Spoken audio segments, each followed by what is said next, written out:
iPhone 拍摄的香蕉仿佛都是青色的。iPhone 拍出来的是不是有一种什么叫水泥感？我们的色彩的还原能力非常准确，而且画面非常纯净通透。笑死！从我开始玩手机起，华为、小米就一直在对比苹果，遥遥领先于别人的业绩模式。到现在，今年是国产机吊打苹果的第几年了？不过现在情况好像反过来了哦，谁还敢说 iPhone 拍照强？我敢！我真不是在开玩笑啊！别看现在安卓旗舰们都身强力壮的 ，iPhone 也不是什么软柿子。我等了这么多代 Ultra 了，今天是真忍不了了，列一列安卓拍照旗舰的10宗罪，从拍照到录像，第1方到第3方。我受不了了！事情的开始呢，是有一次闲来无事，用 iPhone 对比了一下这些长焦。我本来以为这些国产旗舰风一样的对料，碾压是不用看的，结果让我有一种道心破碎的感觉。确切的说，最近大批 AI 的加入，确实让超长焦从看不了变成了能看的程度。尤其是这种比较规律的墙面，又或者是这种标准的树木草地，乍一看好像还真没有什么毛病。但我的生活可没有这么规律啊！你看这张 iPhone 确实画质很差，但我把其他机子放出来，这个油腻的感觉都有点齁着了。这背景明明是虚化的，硬是被 AI 强行算回来了。哦对，说到 AI， 还要拉一个外卡选手过来，荣耀是最夸张的，名副其实的大王影像。这是什么？怎么凭空出来一个这个东西啊？什么失败的面啊，小鸟 AI 成直升机啦，都是任凭想象。而且我退一步说，好像也没有比其他人更清晰啊。当然已经属于看不到我们的尾灯了。说到这里，有人就要站起来了，手机全都是 AI 出来的也叫摄影？哎，那又未必。Lightroom 够专业了吧？照样在几年前加入了 AI 降噪，好评如潮。哈苏也够顶了吧？手机 App 也加入了 AI 降噪。几十万一台的飞思，他们的软件 Capture One 最近也更新了 AI 磨皮。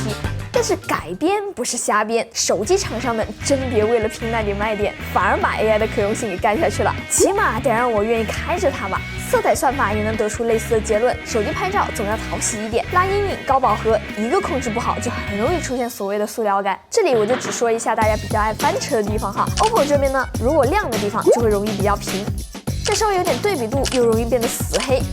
vivo 呢，纹理和光线加在一起，基本就等于变脏，尤其是拍猫猫的时候非常脏，甚至在大白天的时候还经常会这样。阅览框和成片根本就不是一回事儿。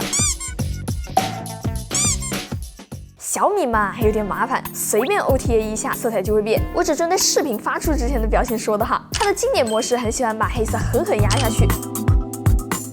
但中间调的层次本身其实不是很强，有时候会有一种又质感又塑料的感觉，给人整成玩具车了都。但切成鲜艳模式的话呢，整个色彩又变得非常塑料。两个模式的普适性都不是很强，很多时候我都想在两者中间再找个第3种模式。哦对，说到这，前几年就经常说的所见即所得嘛，那咱们看一下现在是啥情况了。首先非常惊喜的就是 OPPO 和小米日常几乎都可以做到跟预览相当接近了。我感觉小米会比较愿意让画面过曝或者是欠曝 ，OPPO 呢就会更加倾向于全体保留。但 vivo 为了让成片更加好看，有些情况下后期处理的相当的狠，这其实倒也可以理解啊，毕竟成片的效果确实经常是 vivo 最讨喜。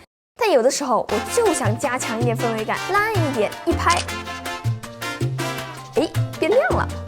那我再拉暗一点，哎，又提亮了。那我拉多一点呢？而 iPhone 是这个效果。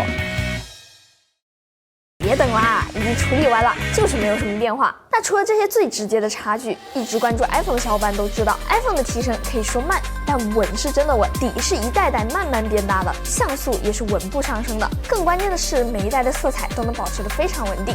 哎，这个影响会比你想象中的还要大得多。你看看那些好用的滤镜软件，小红书上吃毒了，一看有安卓版哎，结果这能说是同一个滤镜，不但颜色不一样，画质也劣化得很严重。尤其是小米，噪点都快变成星星了。那这下坏了，如果我很喜欢某一个滤镜，交钱了，一换手机，色彩瞬间变了，不是有点难崩？所以现在安卓厂商干脆把各种滤镜效果给加到自带的相机里面了。你看 OPPO 的大师模式，调一调就能拍出来这样的照片。vivo 的一堆滤镜和 AI 效果，小米的专业模式风格化也有很特别的效果。这个解决方案确实也是个思路，毕竟安卓里面还真就是求人不如求己。哦对，不知道有没有人知道啊，现在拼多多上面居然有很多卖小米滤镜预设的，几毛钱一大堆，这是啥业态啊？传统优势录像这一次就不用细聊了，我之前甚至还专门做过一期视频来聊，就连最基本的防抖 iPhone 都是断层领先的效果，安卓这边甚至会出现你以为拍到了，实际上没有拍到的情况。但如果我说即使是夜景录像 ，iPhone 这小身板也不会虚这些进光量大50%的怪兽呢？来看看，即使是在晚上 ，iPhone 的宽容度也完全不虚这些新旗舰。真到了很暗的时候，你看这个地方光源就只有远处的这一点路灯 ，iPhone 是很暗了，没错。但各位 Ultra 好到哪里去了吗？而且 X200 Ultra 还暴露出来一个新问题 ，4K 30确实很亮，但噪点飞起。4K 60呢又糊糊的。如果说前面这些是体验而已，那存储空间就是实打实的钱呢。黄金存储可不得省着点用。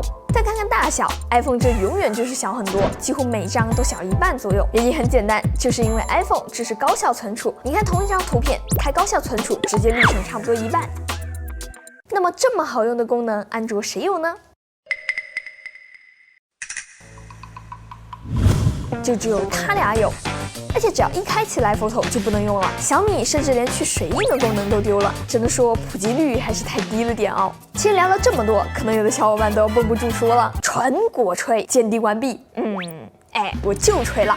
吹果子其实不是我的目的，甚至单拎出来 iPhone 的拍照也不是我最喜欢的。但 iPhone 的一些特质还是所有安卓厂商的老师。我属于是拍照重度用户，几乎每家主打拍照的旗舰我都得开个云空间，不然塞不下一点。但用着用着我就发现了，效果似乎并不是最重要的，反而大家都在追求深刻的卖点。我没有针对啊，不要对号入座，甚至说效果如何其实完全没有自己的定力。在一次 OTA 之后，让你的手机色彩直接大变样都是非常正常了。飘忽不定的体验怎么能让用户觉得省心呢？即便被吐槽负优化，也真的怪不了谁吧。卷到现在，哪怕是中杯的拍照也如此离谱的时候，追求好用的体验而非出挑的效果，相信也不再会是一个小众需求了。